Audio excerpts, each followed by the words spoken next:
I think relationships may be easier if we stop asking ourselves certain questions.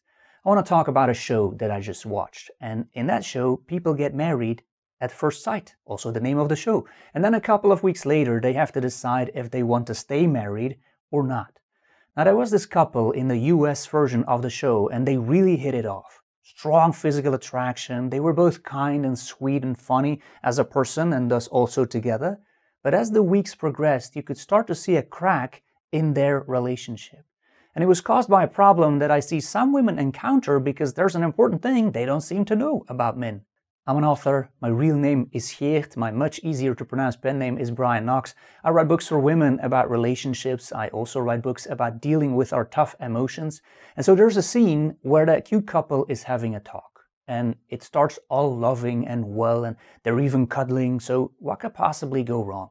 And by the way, she seems like an awesome woman, he seems like an awesome guy, so I am in no way judging what happened here, and I love that they allowed the viewers to be a fly on the wall, so to speak, because we can learn from it.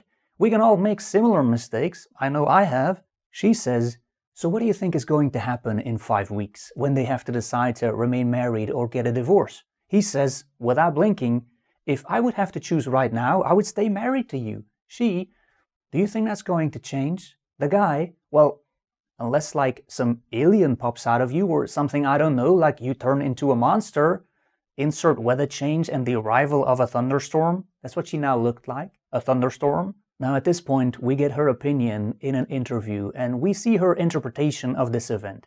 And she's obviously very hurt and she says, well, he's only going to love me if I don't become something else? Like, are you waiting for me to become something else? Do you think I'm putting on a show? If you don't even think I'm being real, why are we here right now? Now here's the thing.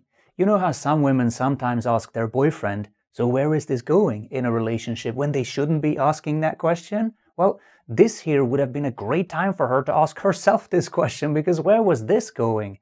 Her following this thought train is about as healthy as seeing a pack of lions in the wild and then deciding to go ask if they are hungry.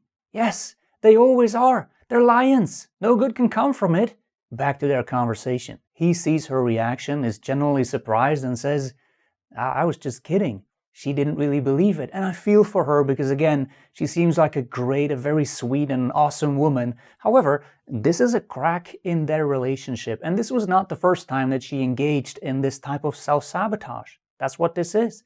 And men can of course do this too, by the way, but I make this video for women. So here's what she did. Her man says something. Her brain goes over all of the possible meanings of what he said, and then it picks the worst possible explanations where the possibility of that being what he actually meant is about as big as the chance of you ever stumbling upon a couple of cats taking a bubble bath together. So really small.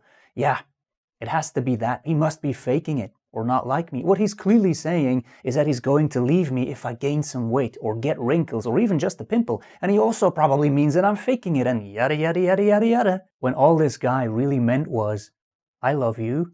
I want to stay married to you. I already know today that 5 weeks from now I still want to live the rest of my life with you. Do I think that's going to change, you ask? Well, if you turn into an actual alien all of a sudden or a huge actual monster, then I may no longer want to remain married to you because I'm not really into aliens. They're really slimy, and if you have ever seen the very scary movie Alien, you don't want to be married to one of those. It's worse than being in the presence of hungry lions. Trust me. This is something I see happen more often than it should in romantic relationships, and it can create a lot of unnecessary bad feelings. And again, men can do this too. But when a woman in a relationship starts to have all of these interpretations while her man literally means what he just said, then she's going to feel bad for no reason, and it may also hurt the relationship. There's often nothing to be found behind it, and if you do dig, it only leads to a much more complicated love life and a very complicated relationship.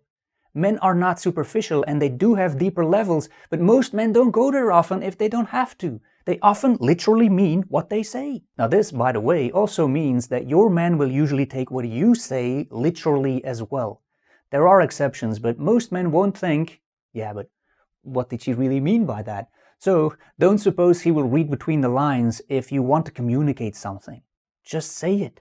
And now I know, sometimes you may want your boyfriend to actually dig a little bit deeper and not take everything you say literally and do some homework. A typical example, when a young man hears for the first time that foreplay is important to his girlfriend, he will probably think, okay, so my girlfriend and I sit down on the bed, and then I start the foreplay. Ha, that's what she literally wants. It's important to women. I cracked the code. Yeah, he's probably not going to dig deeper and figure out on his own that foreplay actually started way before they entered the bedroom. Minutes, hours, sometimes even days before. Well, perhaps it's best our young man doesn't know all of this, because otherwise his brain may go, what? Hours?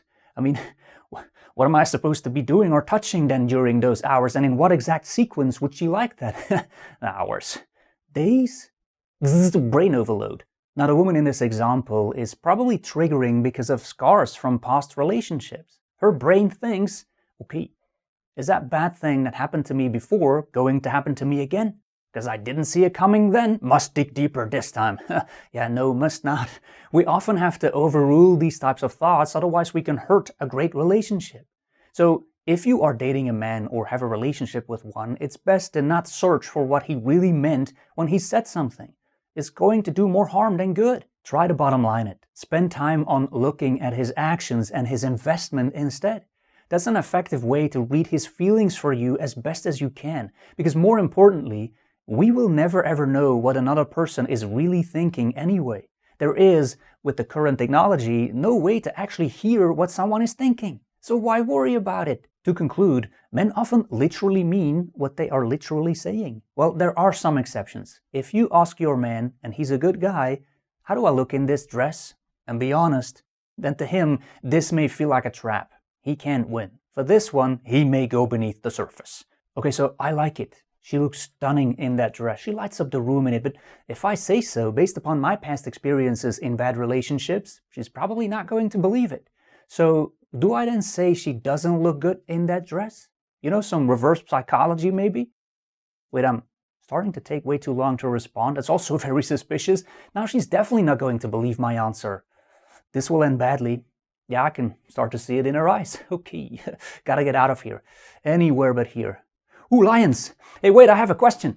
But that's luckily the exception. And by the way, last time I checked, that couple is still married with children. So that's good news. They clearly found a great way to communicate without unnecessary thunderstorms in their relationship. So I want to thank you for watching. If you would like to read any of my books, they are on Amazon under my pen name, Brian Knox. There's more on my website as well that I'm not posting over here. I want to thank you for still being here at the very end of this video. I love it when you do that, and I hope to see you in another video.